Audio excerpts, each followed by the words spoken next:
পবিত্র কোরআনে 114টি সূরা রয়েছে। ওই 114টি সূরার মধ্যে একটি সূরা হচ্ছে সূরাতুল ইখলাস। সূরা ইখলাসের মাধ্যমে আল্লাহ তাআলার পরিচয় তুলে ধরেছেন। সূরাতুল ইখলাসের এই 4 আয়াত দ্বারা আল্লাহ তাআলা তাওহীদকে অত্যন্ত পূর্ণাঙ্গভাবে বর্ণনা করেছেন। এবং অন্য বর্ণনা পাওয়া যায়, এক কাফের সম্প্রদায় মহানবী সাল্লাল্লাহু আলাইহি ওয়াসাল্লামকে জিজ্ঞেস করেছিলেন, এ মুহাম্মদ, আপনি যে রবের ইবাদত করেন, যে রবের উপাসনা করেন, যে রবের হুকুম আহকাম পালন করেন, যে রবের কাছে সাহায্য প্রার্থনা করেন, সেই রবের নাম কি? সেই রবের পরিচয় কি? সেই রবের বংশের পরিচয় কি? যখন কাফের সম্প্রদায় রাসূল করিম সাল্লাল্লাহু আলাইহি ওয়াসাল্লামকে জিজ্ঞেস করেছিলেন, এর প্রেক্ষাপটে এই আয়াত নাযিল করে আল্লাহ তাআলা, কুল হুয়াল্লাহু আহাদ, হে রাসূল আপনি বলে দেন যে আল্লাহ একক।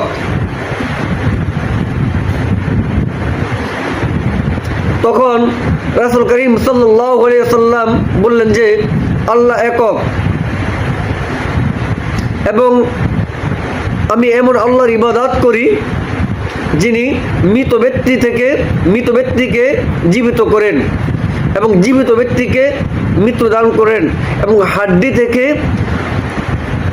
জীবিত করতে পারেন, শুকনো গাছকে জীবিত করতে পারেন। আজ-জমিনে খুশক রুয়া নত গায়া, আসমারা বেসুতুদা রদনেগা। আল্লাহ তাআলা তো এমন আল্লাহ তাআলা যিনি শুকনো জমিন থেকে সতেজ তরতাজা গাছ উৎপন্ন করেন, শুকনো জমিন থেকে খাদ্য তৈরি করেন পানি ছাড়া।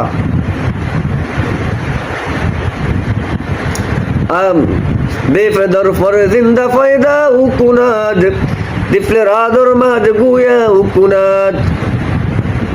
আমি তো এমন আল্লাহর ইবাদত করি, এমন আল্লাহর উপাসনা করি, এমন আল্লাহর কাছে সাহায্য চাই যে আল্লাহ তাআলা কোনো মাধ্যম ছাড়াই সন্তান সৃষ্টি করতে পারেন। যেমন আফদার পর জিন্দা ফায়দা উকুনাত, তিফলের আদর মাহাদ গুয়া উকুনাত। যে মরিয়ম আলাইহিস সালামের যে ওই সময় মরিয়ম আলাইহিস সালামের কোনো বিবাহ হয় নাই। 16-17 বছরের যুবতী নারী, তার সন্তান থেকে, তার গর্ভ থেকে হযরত ঈসা আলাইহিস সালামকে সৃষ্টি করেছেন কোনো মাধ্যম ছাড়া। তখন এলাকার সবাই একজোট হয়ে গেছে যে মরিয়মকে যখন অপবাদ দেওয়ার চেষ্টা করলো, তখন আল্লাহ ঘোষণা করলেন, ফাকুলি ওয়াশরাবি ওয়াকরি আইনা, হে মরিয়ম, যখন তুমি তোমার এলাকা যাইবা তখন এলাকার সবাই ভিড় করবে, তুমি কার প্রশ্ন উত্তর দিবা? তখন মরিয়ম বলল, আমি রোজাদার। ওই সময় চুপ থাকা এটা ছিল একটা রোজা। তখন ওই ছোট বাচ্চা যে ঈসা আলাইহিস সালাম মরিয়মের গর্ভ থেকে যে ভূমিষ্ঠ হয়েছে, যখন এলাকার সবাই অপবাদ দেওয়ার চেষ্টা করলো, সাথে সাথে ছোট বাচ্চা কথা বলতে শুরু করলো, ইন্নী আবিদুল্লাহ আতানিয়াল কিতাব, আমি আল্লাহর বান্দা, আল্লাহ তাআলা আমাকে কিতাব দান করেছেন, আমি আল্লাহর রাসূল।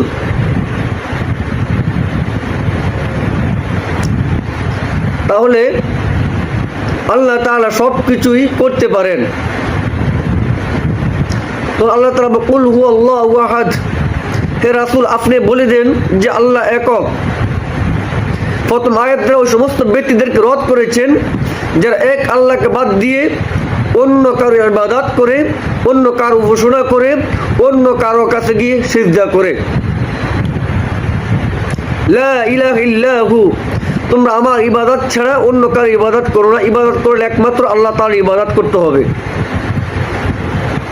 অন্য আয়াত আল্লাহ তাআলা বলেন, ওমা খলাকাতুল জিন্না ওয়াল ইনসা ইল্লা লিয়াবুদুন, আমি জিন এবং মানব সম্প্রদায়কে সৃষ্টি করেছি একমাত্র আমার ইবাদত করার জন্য। অন্য আয়াত আল্লাহ তাআলা বলেন, ইয়া আইয়ুহান নাসু উবুদু রাব্বাকুম, হে মানব তোমরা আমারই ইবাদত করো, আমারই ইবাদত করো। অন্য আয়াত আল্লাহ তাআলা বলেন, ওয়া ইন্না হাযিহি উম্মাতুকুম উম্মাতান ওয়াহিদা ওয়া রাব্বুকুম ফাত্তাকুন, তোমরা একই উম্মত, তোমরা এই উম্মত একই উম্মত, তোমরা আমারই ইবাদত করো, ওয়া না ফাত্তাকুন, এবং আমাকেই ভয় করো। তাহলে ওই সমস্ত ব্যক্তিদেরকে রদ করেছেন যারা এক আল্লাহকে বাদ দিয়ে অন্য ব্যক্তির ইবাদত করে। অন্য ব্যক্তির আল্লাহকে বাদ দিয়ে ইবাদত করে কারা? ইহুদি, খ্রিস্টান, বৌদ্ধ, নাসারা ইত্যাদি। হিন্দুরা 33টি খুদার 33টি দেবদেবীর পূজা করে, কিন্তু তারা যেই দেবদেবীর পূজা করে তারা তো কথাই বলতে পারে না। একবার ইব্রাহিম আলাইহিস সালাম তার বাবা আজর, ওই দিন উৎসবের দিন, আজর ইব্রাহিম আলাইহিস সালামকে যখন বললো, হে ইব্রাহিম চল আমরা ঈদগায় যাব, ইব্রাহিম আলাইহিস সালাম উত্তরে বললেন, আনা মারিদ, এ আমার বাবা, আমি অসুস্থ। কিন্তু ইব্রাহিম আলাইহিস সালাম বাস্তবেই অসুস্থ ছিলেন না। ইব্রাহিম আলাইহিস সালাম ছিলেন শারীরিকভাবে অসুস্থ, মানে উনি না যাওয়ার ভান ধরেছেন। যখন ইব্রাহিম আলাইহিস সালামের বাবা উৎসবে চলে গেলেন, এর মাঝখানে ইব্রাহিম আলাইহিস সালাম 360টি মূর্তিকে ভেঙে তছনছ করে দিলেন। উৎসব থেকে এসে তারা দেখতেছে তাদের সব বড় বড় যে সমস্ত মূর্তি আছে সবগুলো ভেঙে দিছে। তখন ইব্রাহিম আলাইহিস সালামকে জিজ্ঞাসা করলো, হে ইব্রাহিম, আমাদের মূর্তিগুলো কে ভেঙলো? তখন ইব্রাহিম আলাইহিস সালাম বলল, আমাকে জিজ্ঞেস না করিয়া তোমরা তোমাদের মূর্তিদেরকে জিজ্ঞাসা করো। والذين تدعون من دون الله لا يخلقون شيئا وهم يخلقون, তোমরা কোন মূর্তির ইবাদত করো, কোন মূর্তির কাছে তোমরা গিয়ে সিজদা করো, কোন মূর্তির কাছে তোমরা সাহায্য চাও, তারা তো কথাই বলতে পারে না। তখন ইব্রাহিম আলাইহিস সালাম সাথে সাথে বললো যে, আমি তো এক আল্লাহর ইবাদত করি যিনি কথা বলতে পারেন, যিনি মৃত্যুকে জীবিত করতে পারেন, জীবিতকে মৃত্যু দান করতে পারেন। তখন ইব্রাহিম আলাইহিস সালাম সব কিছু খুলে দিয়েছেন। কুল আতা'বুদুনা মিন দুনিল্লাহি লা ইয়াখলুকুনা শাইআন ওয়া হুম ইয়াখলুকুন, আমি তো একমাত্র আল্লাহ তাআলার ইবাদত করি, লা ইলাহা ইল্লাহু, তিনি ছাড়া কোনো মাবুদ নেই। তোমরা যে সমস্ত মূর্তির ইবাদত করো তাদেরকে জিজ্ঞাসা করো। তারা হতভম্ব হয়ে গেছে, এরপর তারা ঈমান আনলো না। এরকম অনেক কোরআন হাদিসের ভিতর অনেক প্রমাণ রয়েছে। কুল হুয়াল্লাহু আহাদ আল্লাহুস সামাদ, আল্লাহ পৃথিবীর সবাই তার মুখাফিকি, কিন্তু আল্লাহ তাআলা কার মুখাফিকি নয়। এই জন্য উনি আল্লাহ, এই জন্য উনি বলতেছেন, ইয়া আইয়ুহান নাসু উবুদু রাব্বাকুম, তোমরা আমারই ইবাদত করো, লা ইলাহা ইল্লাহু, আমাকে বাদ দিয়ে অন্য কারো ইবাদত করো না।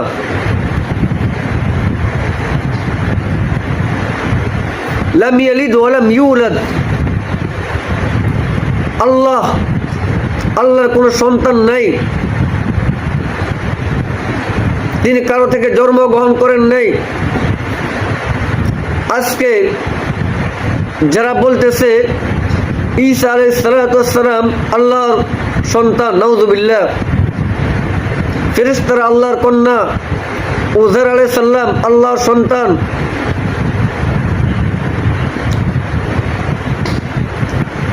এগুলো বলতেছে মাজুসি একটা সম্প্রদায় আছে। তাহলে মুসলিম উম্মাহ এটা স্বীকার করে মন প্রাণ দিয়ে যে আমাদের খোদা একজন, উনি আমাদেরকে সৃষ্টি করেছেন, উনি আবার আমাদেরকে মৃত্যু দান করবেন, উনি শুকনো গাছকে জীবিত করেন এবং শুকনো গাছ থেকে তরতাজা ফল সৃষ্টি করতে পারেন, করে দেখাই দিচ্ছেন। এই জন্য উনি আল্লাহ। ওয়ালাম ইয়াকুল লাহু কুফুয়ান আহাদ। আল্লাহ তাআলার ওরা আরো বলতেছে যে 4 নম্বর আয়াত দ্বারা ওই সমস্ত ব্যক্তিদেরকে রদ করেছেন যারা বলে আল্লাহর কাছে যে সমস্ত গুণ আছে এরা এই সমস্ত গুণ অন্য ব্যক্তির কাছে থাকতে পারে, নাউযুবিল্লাহ। অথচ আল্লাহ তাআলার কাছে যে সমস্ত গুণ রয়েছে পৃথিবীর কারো মাধ্যমে কারো মধ্যে এই সমস্ত গুণ নেই। ওরা আরো বলে, মাজুসি সম্প্রদায়রা বলে যে রাত্র দেয় এক খোদা, দিন দেয় আরেক খোদা, কল্যাণ দেয় আরেক খোদা, অমঙ্গল দেয় আরেক খোদা, নাউযুবিল্লাহ। আল্লাহ তাআলা এই সমস্ত ব্যক্তিদের অন্তরে মোহর ঢেলে দিয়েছেন। আল্লাহ তাআলা যখন কোনো বান্দা কোনো বান্দির অন্তরে মোহর ঢেলে দেন তখন সে কোরআন এবং হাদিসের কথা শুনতে চায় না, এগুলো তার বুঝে আসে না। এগুলা রাসূল করিম সাল্লাল্লাহু আলাইহি ওয়াসাল্লামের জমানায় ছিল। আবু লাহাব, উতবা, শাইবা। তাহলে আমরা তো ইবাদত করি একমাত্র আল্লাহ তাআলার। এই সূরাতুল ইখলাসের মাধ্যমে আল্লাহ তাআলা সূরাতুল ইখলাসের ভিতরে 4টি আয়াত, এই 4 আয়াতের মাধ্যমে আল্লাহ তাআলার পরিচয় এবং তাওহীদকে অত্যন্ত পূর্ণভাবে বর্ণনা করেছেন। এবং প্রথম আয়াত দ্বারা ওই সমস্ত ব্যক্তিদেরকে রদ করেছেন যারা একের বেশি মাবুদকে বিশ্বাস করে। কারা বিশ্বাস করে? যারা ইহুদি, খ্রিস্টান, বৌদ্ধ, নাসারা। হিন্দুরা তো 33 কোটি দেবতার পূজা করে।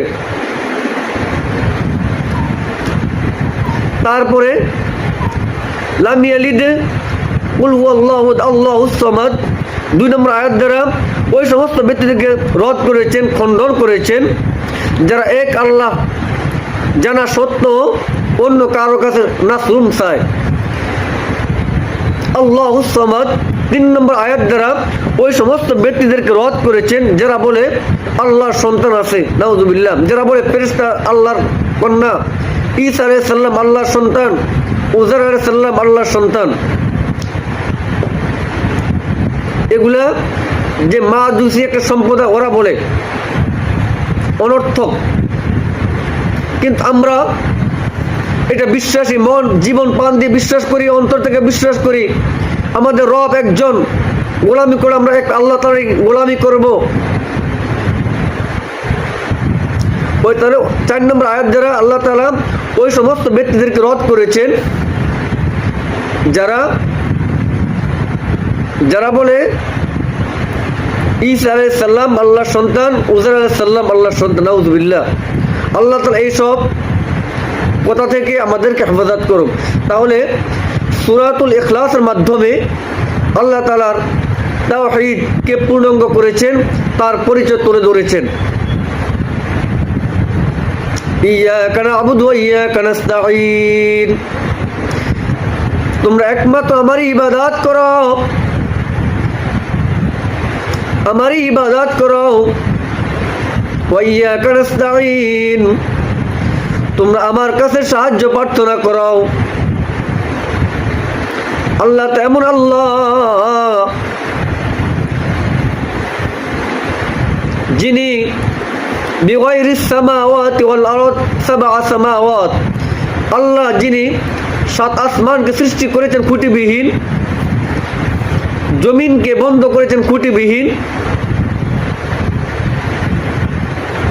পৃথিবীর কোনো কারো শক্তি নেই যে আসমানকে ধরে রাখার। আমরা বর্তমানে একটা তাকাই যে আমরা ঘর তৈরি করি, ঘর 10 তলা, কেউ যদি 10 তলা একটা বিল্ডিং তৈরি করে তাহলে আগে পার্টিশন দেওয়া লাগে, নিচে অনেক রড দেয়। কেন দেয়? মজবুত করে দেয়। কিন্তু আল্লাহ কোনো রড ছাড়া, কোনো কিছুই ছাড়া, বিগয়রিস সামাওয়াত, কোনো খুঁটিবিহীন তিনি আসমানকে সৃষ্টি করেছেন, স্থির করে রেখেছেন। যে জমিনের উপর আমরা বসবাস করি, ওই জমিন যদি একটু কাত হয় তাহলে পৃথিবীর সবাই শেষ। কিন্তু ওই আল্লাহ জমিনকে স্থির করে রেখেছেন। তাহলে আমরা তো ইবাদত করি একমাত্র আল্লাহ তাআলার, এবং